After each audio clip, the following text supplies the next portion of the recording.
ایک حدیث میں فرمایا سرکار نے صحابہ کو مخاطب کر کے، کیف بکم اذا فسق فتیانکم وطغى نساؤکم، او کما قال علیہ الصلوۃ والسلام، صحابہ سے فرمایا کہ لوگوں تمہارا کیا حال ہو جائے گا، مطلب یہ کہ مسلمانوں کا کیا حال ہو جائے گا جب ان کے نوجوان فاسق بن جائیں گے، ان کی عورتیں انتہائی سرکش بدمعاش ہو جائیں گی۔ اس زمانے میں سوچ نہیں سکتے تھے، اسی لیے اس زمانے میں مسجد میں آنے سے سرکار نے منع نہیں کیا تھا عورتوں کو نماز پڑھنے سے، جماعت سے نماز پڑھنے سے سرکار نے منع نہیں کیا تھا، خیر کا زمانہ تھا۔ البتہ یہ اشارہ کر دیا تھا، بلکہ صاف صاف فرما دیا تھا گھر میں پڑھ لیا کرو تو ثواب زیادہ ملے گا، یہ بھی حدیث ہے۔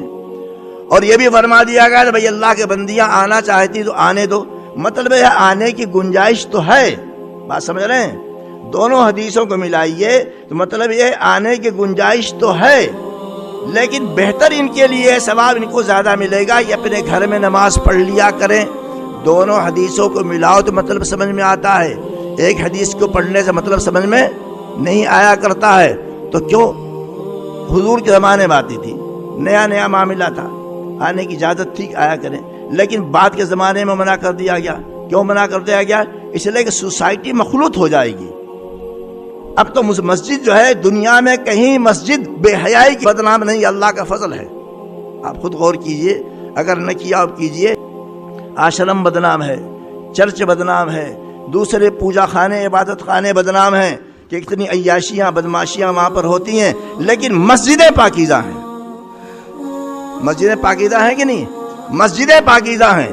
اگر عورتوں کو آنے کی عام اجازت دے دی جائے کہ آؤ اور پچھلی صف میں آ کر کے نماز پڑھ لیا کرو، تو جانتے ہو جتنے شہر کے محلے کے غنڈے ہیں سب مسجد نمازیں شروع کر دیں گے، اور جناب چھیڑ چھاڑ اور عشق بازی اور آنکھوں سے اشارے اور جناب نہ جانے کیا کیا ہوگا۔ پھر مسجدوں کا کردار پاکیزہ نہیں رہے گا، سمجھ جانے کی کوشش کیجئے، مسجدوں کا کردار پاکیزہ نہیں رہ جائے گا۔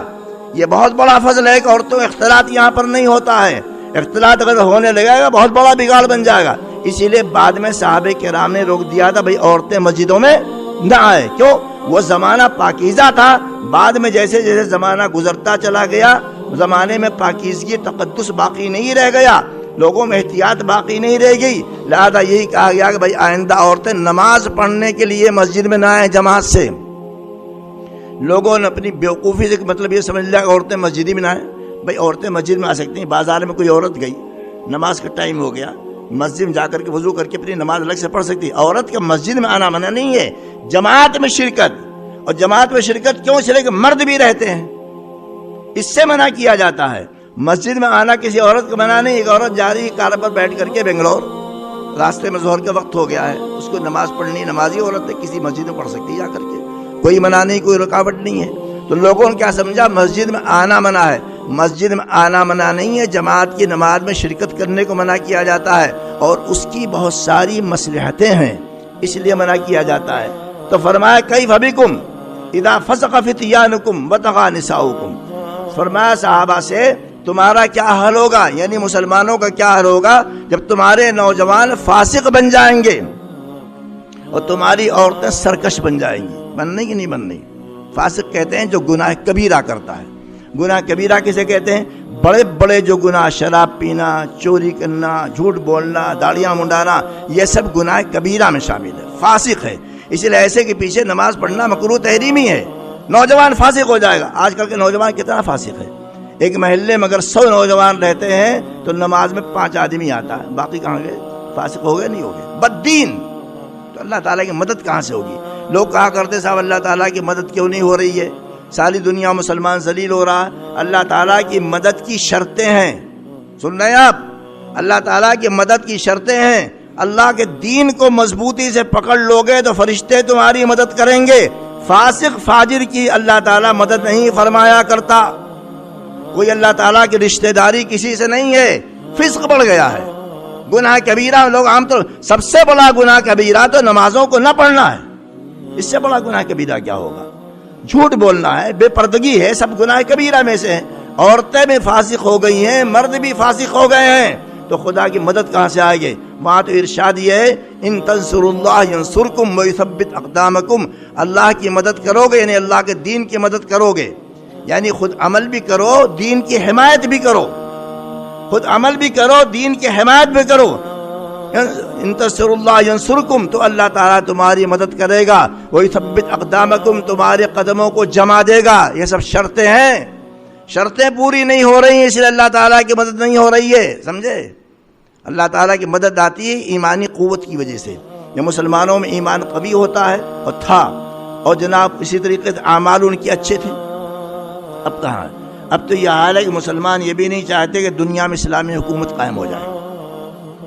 مسلمان یہ بھی نہیں چاہتے کہ دنیا میں اسلامی حکومت قائم ہو جائے. دعویٰ سب کرتے ہیں حضور سے محبت کا، قرآن سے محبت کا، اللہ تعالیٰ سے محبت کا، لیکن مسلمان اندر سے نہیں چاہتے ہیں کہ دنیا میں اسلامی حکومت قائم ہو. سارے عرب ممالک اور جتنے مسلم ممالک ہیں وہاں پر حکمراں جو فاسق، فاجر، منافق، خبیث، ملعون ہیں عام طور پر، کوئی اگر اچھا ہوگا تو ہوگا، عام طور پر ہیں. وہاں عوام کہاں آواز اٹھاتے ہیں کہ نفاذ شریعت کرو؟ وہاں کہاں آواز اٹھاتے ہیں کہ دین کو نافذ کرو؟ کوئی نہیں اٹھاتا ہے. اور جو ملک جمہوری کہلاتے ہیں، جہاں پر الیکشن ہوتا ہے، وہاں پر آپ دیکھ لیجئے اگر علماء الیکشن میں کھڑے ہو جاتے ہیں، دوبارہ کہتا ہوں، اگر علماء الیکشن میں کھڑے ہو جاتے ہیں اور یہ دعویٰ کر کے کھڑے ہوتے ہیں ہم دین کو نافذ کریں گے، کتاب و سنت کے قوانین کو نافذ کریں گے، ابو بکر و عمر جیسی حکومت قائم کریں گے، تو ان کی ضمانتیں سلب ہو جاتی ہیں. کامیاب ہونا تو درکنار. کیوں ہو جاتی ہیں؟ مسلمان ووٹ نہیں دیا نا. کیوں نہیں دیا مسلمان ووٹ؟ اس لیے کہ یہ مولوی اگر آ جائے گا پارلیمنٹ میں، اسمبلی میں، حکومت میں صدر بنے گا، وزیر اعظم بنے گا، تو پھر جو ہے ہماری خیریت نہیں ہے. ہم جھوٹ نہیں بول پائیں گے، زنا نہیں کر پائیں گے، شراب نہیں کر پائیں گے، ہماری عورتیں بے پردگی نہیں کر پائیں گی، ہم مکاری عیاری نہیں کر پائیں گے، ہم رشوت نہیں کھا پائیں گے، اور ہم تمام حرام کاموں سے رک جانا پڑے گا ہم کو. اس لیے لوگ یہ نہیں چاہتے ہیں کہ اسلام نافذ ہو. نماز پڑھنے کا نام دین تھوڑی ہے خالی. دین تو وہ ہے، پوری باتیں ہیں جو کتاب و سنت میں ہیں. نماز پڑھ لیا خوش ہو گئے ہم بڑے دیندار ہیں. بھائی جس اللہ نے، جس قرآن نے کہا کہ نماز پڑھو، روزہ رکھو، حج کرو، اسی نے تو یہ بھی کہا ہے نا کہ دین کو قائم کرو، دین کو برپا کرو، ہماری شریعت کو جاری کرو. وہ کیوں نہیں کر رہے ہیں آپ؟ یہ بھی بہت بڑا جرم ہے.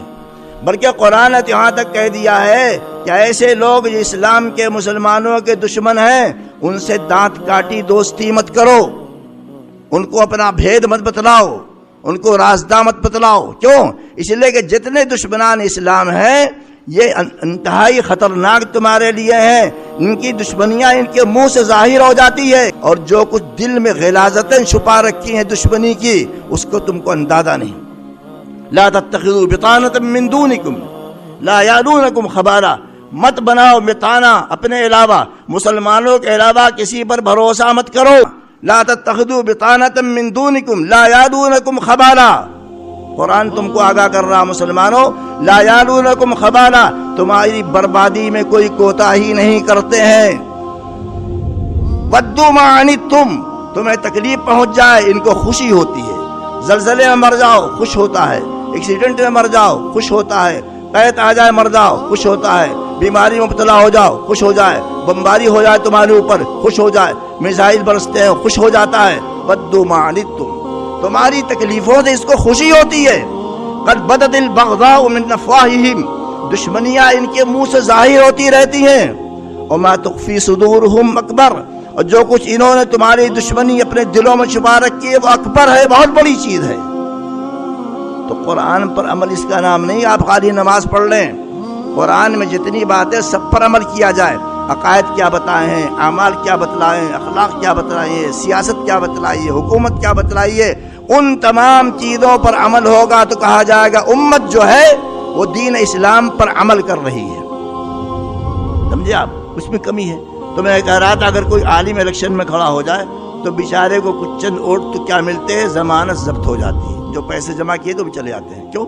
اب پوچھنا سوال ہونا چاہیے، آخر یہ بڑے بڑے مجمع جلسوں میں رہتے ہیں، یہ مسجدوں میں جمعہ کے دن بھی بہت سارے لوگ آ جاتے ہیں، کچھ لوگ روزہ وغیرہ رکھ لیتے ہیں، لیکن جب دین کے نام پر کہ اسلامی حکومت و سیاست قائم ہو یا خلافت راشدہ کا تھوڑا بہت کوئی نمونہ آئے، اگر اس نام سے کوئی کھڑا ہوتا ہے تو مسلمان اس کو فیل کر دیتا ہے. سمجھے آپ؟ یہ ہے زبان. سمجھے؟ یہ زبان نہیں ہے کہ آپ کے پاس پیسے نہیں. پیسے کیوں نہیں ہے؟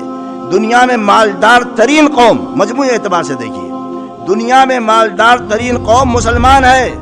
آپ کے پیسوں سے، پٹرول سے، دولت سے، معدنیات سے امریکہ یورپ کا پیٹ بھر رہا ہے، پھر بھی آپ رذیل ہیں۔ کیوں رذیل؟ اس لیے ہے کہ دامن مصطفیٰ ہمارے ہاتھوں سے نکل گیا ہے، یہ مٹھی ہماری ڈھیلی پڑ گئی ہے۔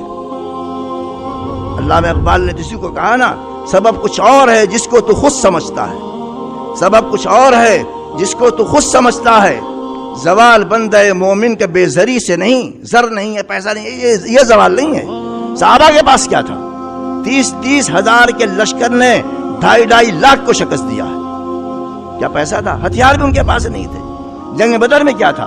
313 ادھر 1000 کا لشکر، ان کے پاس تلواریں نہیں، ڈنڈے لے کر گئے، سواریاں نہیں، کھانے پینے کا سامان نہیں ہے، اور وہ پوری تیاری کے ساتھ آئے تھے مکے والے، لیکن اللہ تعالیٰ نے ان کو ذلیل و رسوا کیا، شکست فاش دیا، ان کی ہمتیں پست ہو گئی، کمر ٹوٹ گئی۔ اللہ تعالیٰ فرمایا یوم الفرقان، حق و باطل کا فیصلہ اس دن ہو گیا تھا۔ اقبال نے ٹھیک کہا ہے، سبب کچھ اور ہے۔ وہ کیا ہے؟ دین داری ہمارے اندر نہیں، یعنی شریعت کی اتباع پیروی، مسائل پر عمل کرنا ہمارے پاس، ہم لوگ عمل نہیں کرتے ہیں۔ سبب کچھ اور ہے جس کو تو خود سمجھتا ہے، زوال بندے مومن کے بے زری سے نہیں۔ تو کہا تقا نساؤکم، تمہاری عورتیں لڑکیاں سرکش ہو جائیں گی۔ کتنی سرکشی، بے حیا، بدتمیز، گھروں سے بھاگنا، ناجائز تعلق رکھنا، جا کر کے کافر بن جانا، مرتد بن جانا، جہنم میں چلا جانا، یہ سارے کام ہو رہے ہیں۔ اس پر رکاوٹ ڈالیے، اولاد کی نگرانی کیجئے، ان کی پکڑ کیجئے، ان کی تعلیموں کا ایسا مسئلہ آپ دیکھتے ہیں کہ ان کے ناجائز تعلقات، تعلیم منقطع کر دیجئے، پڑھنے کی کوئی ضرورت نہیں، پڑھ کر ہی کیا کر لیں گے؟ SLC ہو جائے گی تو کیا کر لے گی، PUC ہو جائے گی تو کیا کر لے گی، ڈگریاں دے دیں گے تو کیا کر لیں گی، کوئی اس کے کام نہیں آتا ہے۔ ہاں ضروری حد تک اس کو علم دینا چاہیے تاکہ اس کو معلوم ہو کہ دین کیا ہے، دنیا کیا ہے، لیکن بڑی بڑی ڈگریاں دلوائیں اور اس کی عصمت کی آپ حفاظت نہ کریں، بڑی بڑی ڈگریاں دلوائیں، اس کی عصمت کی حفاظت نہ کریں، تو آپ کیسے باپ ہیں، وہ کیسے بھائی ہیں، وہ کیسے ماموں ہیں، کیسے چچا ہیں؟ صحابہ کو تعجب، یا رسول اللہ ایسا ہو جائے گا؟ نوجوان فاسق بن جائیں گے، لڑکیاں عورتیں سرکش بن جائیں گی؟ فرمایا یہ کیا ہے؟ آگے لمبی حدیث ہے، کیا حال ہو جائے گا جب تم امر بالمعروف نہیں نہی منکر چھوڑ دو گے۔ لیکن ٹکڑا مجھے یاد آ رہا حدیث کا، جب تم کسی کو اچھی بات نہیں بتلاؤ گے اور بری باتوں سے نہیں روکو گے، تو صحابی کو تعجب ہوا کہ ایسا ہو جائے گا۔ مطلب ایک صحابہ کے زمانے میں یہ کام نہیں تھا، وہاں ہر آدمی دین کا داعی تھا، ایک دوسرے کو بتلانا، سمجھانا، برائیوں سے منع کرنا، ایک سلسلہ، ایک سسٹم تھا وہاں یہ تصور نہیں تھا کہ ہمارے معاشرے میں برائی پائی جائے کوئی منع کرنے والا نہ ہو۔ اور اب تو ہمارے گھروں کے آس پاس زنا ہو تو ہم لوگ منع نہیں کرتے، بے نمازی بھرے ہوئے ہیں، ہم لوگ دین کی دعوت، نماز کی دعوت نہیں دیتے، لوگ شراب پی رہے ہیں، ان کے پاس پہنچتے ہی نہیں ہیں۔ تو صحابہ کو تعجب ہوا کیا ایسا ہو جائے گا کہ بھلی باتیں بتلائی نہیں جائیں گی، بری باتوں سے روکا نہیں جائے گا؟ فرمایا ہاں، اور کیا سمجھتے، اس سے زیادہ بھی حالت بری ہو جائے گی۔ یہ پیشن گوئیاں قیامت کے قریب قریب ہونے والے حالات، اس سے زیادہ برائیاں پھیل جائیں گی۔ فرمایا کہ تمہارا کیا حال ہوگا، اذا امرتم بالمنکر ونہیتم عن المعروف، او کما قال، کیا حال ہوگا تمہارا جب تم برائیوں پر لوگوں کو آمادہ کرو گے، اچھائیوں سے منع کرو گے۔ ایک نوجوان بیٹا کسی کی داڑھی رکھ لیتا ہے تو باپ منع کرتا ہے داڑھی مت رکھو، ہو گیا نہیں؟ برائیوں سے منع، برائیوں کا حکم دو گے، یعنی برائیوں کو چلانے کی ترغیب دو گے، اور اچھے لوگ کام کریں گے تو لوگوں کو روکنے کی کوشش کرو گے۔ شادی بیاہ میں کیا ہوتا ہے، اکا دکا کوئی آدمی بیچارہ اچھا رہتا ہے، چاہتا کہ شادی ہو جائے سنت کے مطابق، سینکڑوں کھڑے ہو جاتے ہیں خاندان والے اور اسے مجبور کر دیتے ہیں کہ شادی کی ساری رسمیں کرے۔ تمہارا کیا؟ صحابہ نے کہا یہ بھی حال ہو جائے گا، کہا فرمایا اس سے زیادہ سخت حال ہو جائے گا۔ تو دیکھا آپ نے، یہ قیامت کی نشانیاں، علامتیں ہیں جو تھوڑی تھوڑی آہستہ آہستہ پائی جا رہی ہیں۔